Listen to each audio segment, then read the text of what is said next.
Wow. Oh boy, somebody is projecting again. Some incredible behavior.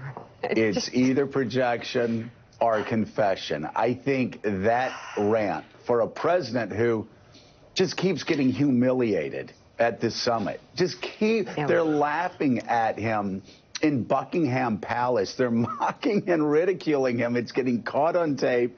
Macron just absolutely eviscerated him yesterday in a press conference, and he's just losing it. So again, I think it's projection, talking about lying, talking about the fact that, I mean, he would be in jail but for the fact that, well, he's president of the United States Whatever right now it and can't be indicted. Some incredible behavior on the part of the president yesterday at the NATO summit in London. Good morning and welcome to Morning Joe. It is Wednesday, December 4th. Along with Joe, Willie, and me, we have White House reporter for the Associated Press, Jonathan Lemire, NBC News correspondent Heidi Prisbilla, columnist and associate editor for the Washington Post, David Ignatius is with us, senior advisor at MoveOn.org and an MSNBC contributor, Karine Jean-Pierre, and national security expert, columnist at USA Today, and author of the book, The Death of Expertise, Tom Nichols. It's a 5-hour time difference, but there are simultaneous stories unfolding today from Washington to London. In just a little while from now, the House Judiciary Committee takes the lead in the impeachment inquiry of President Trump.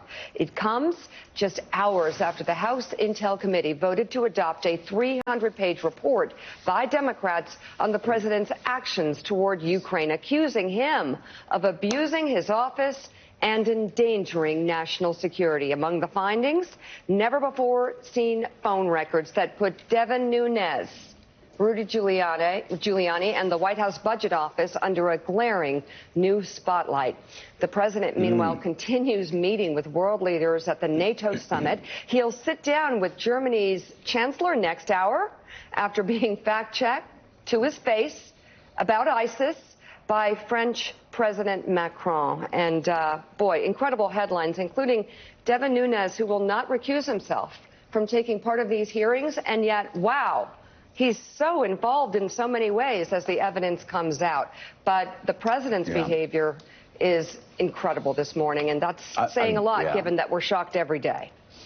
You look at Devin Nunes and what he's been doing, the phone calls, he's in the middle of everything. I mean, the guy is like, if this is a drug deal, as John Bolton said it was, this guy is a main player in Narcos. Like, he is all over Colombia and Pablo's. He's calling everybody. He's calling the fixers. It's going to be fascinating to see how that plays itself out. Also fascinating, though, yesterday on the world stage, Willie, is the fact that for the first time, this president, he loves to go over and kick things over and think of himself as a disruptor. Yesterday, the tables were turned on him. Macron just absolutely eviscerated him in a press conference. He got nervous, tried to joke. Macron, obviously talking about ISIS, said, hey, hold on, let's be serious about ISIS. And then, of course, that video catching the world leaders mocking and ridiculing him for, well, just being completely off balance and out of control yesterday. Yeah, one thing we know about Donald Trump is that he does not like face-to-face confrontation. As tough as he likes to talk, as tough as he likes to tweet, as tough as he likes to sound at a rally, an arena full of people, when confronted one-on-one, he doesn't like that. And he turned to President Macron of France at one point and said, would you like some nice ISIS fighters? We could send them back to France. And as you say, President Macron said, let's be serious, and then explained what actually was happening with Turkey. This was a president yesterday who was embarrassed by these leaders a couple of times. You had Prime Minister Trudeau, the President of the United States, try to get him to talk about how he was going to raise his contribution, his military spending. And Prime Minister Trudeau effectively said, let's be real. We've been there at the side of the United States time and time again when he answered the call after 9/11, et cetera, et cetera.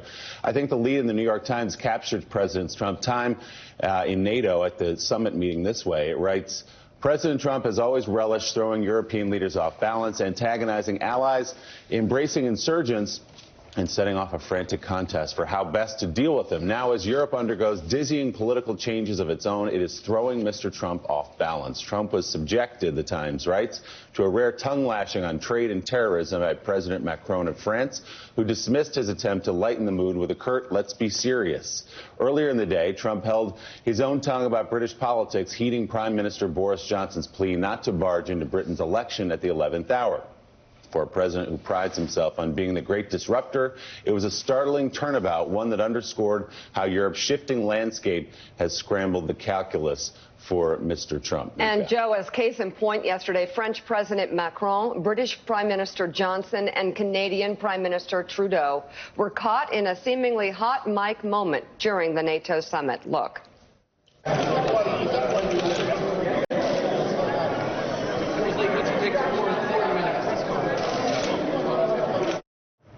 Now, NBC News has not confirmed who the world leaders were discussing.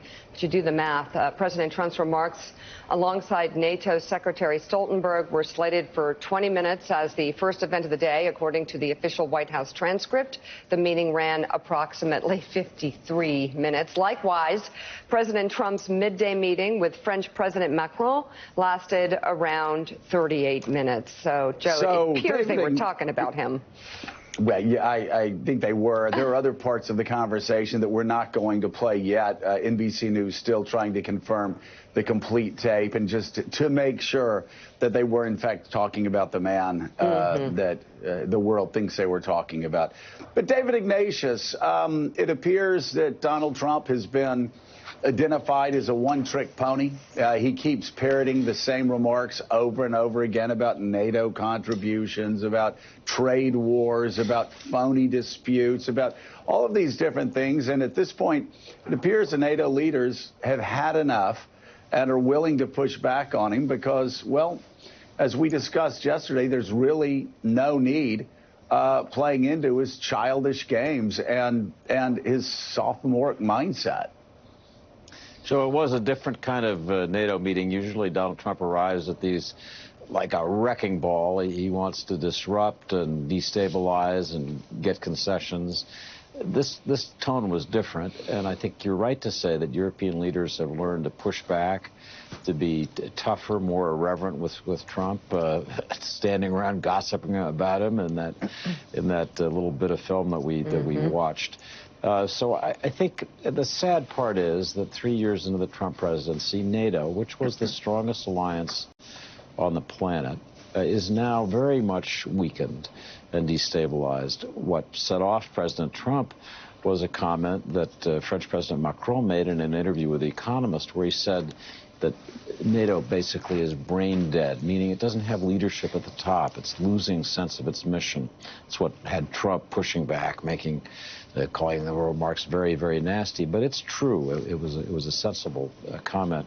The only thing I take issue with is this remark that prompted Macron to say, "Let's get serious." What Trump was saying actually is pretty important. He was saying, "Hey, Europeans, you need to take back some of the ISIS prisoners who came from your countries and hold them, interrogate them, but deal with them as the prisons that they've been held in that were controlled by the Syrian Kurds are being overrun." That's not a trivial problem. The U.S. has been trying for nearly a year to get the Europeans to deal with this. And I thought in that way, Trump was trying to, kind of humorously raise it, but it's a serious issue, and Macron's answer was not adequate. So, Tom Nichols, you look at the disintegration of NATO as, well, at least what David said, the most important alliance on the globe. It has been a thorn in the side of the Soviet Union for decades, for half a century. It's been a thorn in Vladimir Putin's side since he took over that country at the turn of the century. And Donald Trump, over the past 3 years, has been dismantling it, one failed summit after another failed summit after another failed summit. Once again, as Nancy Pelosi says, all roads lead back to Putin. In this case, Vladimir Putin could not be happier this morning watching Donald Trump once again fight with all of his NATO allies.